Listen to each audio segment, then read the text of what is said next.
mo, tingnan mo yung anak natin. Tino, sayo ng sayo. Saya-saya. Di ba? Dahil kay Jade. Oh, bakit may problema ka ba kay Jane?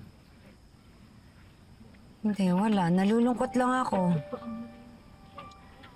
Kasi di natin kayang ibigay kay Mookie yung mga bagay na magpapasaya sa kanya. Gaya nito, may magandang bahay, maraming pagkain. Ayan, magsasaya sila. At hindi lang si Mookie yung kaya niyang pasayahin. Lahat sila. Tingnan mo si nanay. Kung gaano kakinang yung mga alas na binigay sa kanya ni Jade, higit pa dun yung ngiti niya. At ikaw, Oh, bakit ako?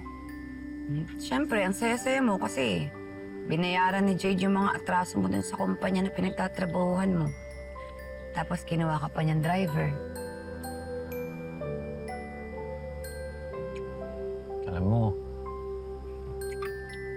nagsiselos ka lang eh. Hindi ah. Huwag kang magselos. Ano ba? Tara, sayo na lang tayo. Ano sa'yo? Ano ka ba? Ito, tara, sayo tayo. Tumigil ka nga. Ayun, ganyan, no? Gayahin natin sila, oh. Nakakahiya. Yan, ano? Oo, di ba?